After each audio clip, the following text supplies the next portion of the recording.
Hi student. So இன்றைக்கான information என்ன அப்படின்னு பார்த்தீங்கன்னா, நீங்கள் இப்போ 12th முடிச்சு கோர்சஸ் தேடிட்டு இருக்கீங்க. அதில் நீங்கள் காமர்ஸ் படிச்சிருக்கிற ஸ்டூடெண்ட்ஸ், எஸ்பெஷலி காமர்ஸில் கம்ப்யூட்டர் அப்ளிகேஷன் எடுத்து படித்த ஸ்டூடெண்ட்டாக இருந்தால் அப்படின்னா, காமர்ஸ் அந்த கம்ப்யூட்டர் அப்ளிகேஷன் சார்ந்த என்னது படிக்கலாம் அப்படின்னு நீங்கள் யோசிச்சுட்டு இருந்தீங்க அப்படின்னா, சில கம்ப்யூட்டர் அப்ளிகேஷன் கோர்சஸ் இருக்குது, உங்களுக்கு நான் கொடுக்குறேன். ரொம்ப ரொம்ப யூஸ்ஃபுல்லாக இருக்கும்.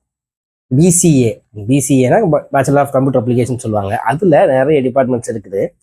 பிசிஏல கிளவுட் கம்ப்யூட்டிங் இருக்குது. அதே பிசிஏல வந்துட்டு பார்த்தீங்கன்னா கம்ப்யூட்டர் கிராஃபிக்ஸ் இருக்குது. பிசிஏல கம்ப்யூட்டர் நெட்வொர்க்கிங் இருக்குது. பிசிஏல வந்துட்டு ஆக்யூமெண்டட் விர்ச்சுவல் ரியாலிட்டி இருக்குது.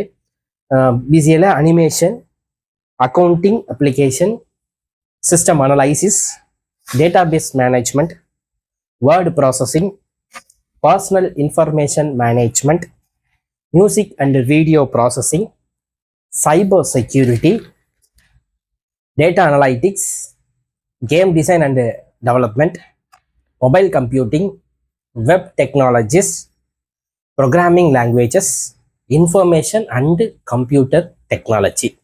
ஸோ இதெல்லாம் வந்துட்டு பார்த்தீங்கன்னா பிசிஏல, அதாவது பேச்சுலர் ஆஃப் கம்ப்யூட்டர் அப்ளிகேஷன் இருக்கக்கூடிய கோர்சஸ். ஓகே, ஸோ நீங்கள் காமர்ஸ் கம்ப்யூட்டர் அப்ளிகேஷன் எடுத்துகிட்டு ஸோ பிசிஏ பண்ணணும் அப்படின்னு நினச்சிங்கன்னா இதெல்லாம் இருக்குது. இந்த இதை வந்து சூஸ் பண்ணுங்கள்.